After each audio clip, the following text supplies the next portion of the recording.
Now, in our last video, we talked about behavioral modifications to help you sleep through the night. With number one, understanding that if you don't do what it takes to give yourself the best opportunity to sleep as a first responder, you're not going to sleep good because you're running calls and your body is conditioning itself to be up at night. So we have to recondition ourselves to sleep when we're at home. And the way we do that is by modifying our behavior, setting up an optimal environment, and taking supplements which are going to support our system. In this video, we're going to talk about the environmental changes you need to make in order to give yourself the best opportunity to fall asleep and stay asleep through the night. Number one, make your room as dark as possible. This doesn't mean make it dark right before you go to sleep. This means start dimming the lights and darkening the house an hour before you go to bed. As part of your wind down routine that we talked about in the last video, you need to make your house dark.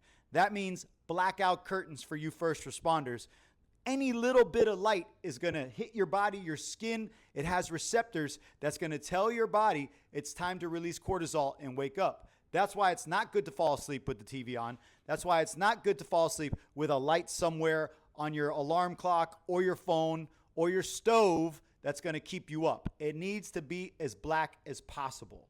The second thing that you need to do to your environment is make it cold. You want to set your thermostat at 68 degrees or lower, because the lower your body temperature, the easier it's going to be for your body to stay asleep. Have you ever woke up when the AC's off and it's all hot at night?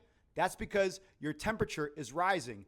And when you wake up, your temperature rises. So we need to trick our body into staying asleep by making it as cold as possible. So set your thermostat to 68 or below an hour, just like you do with your lights, before bed, so you can cool the house down and cool your body down.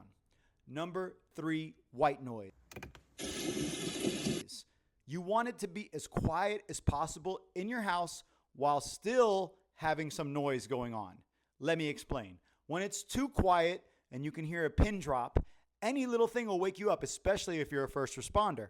But if you have white noise on, it'll drown out all the little noises that would typically wake you up and help you stay asleep longer. In fact, certain noise has been shown to relax your body even more.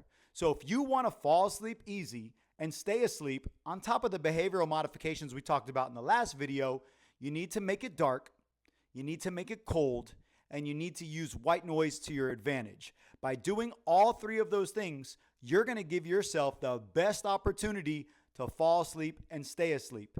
And another caveat is when you wake up, because typically you will wake up, you need to tell yourself this is perfectly normal, not a big deal.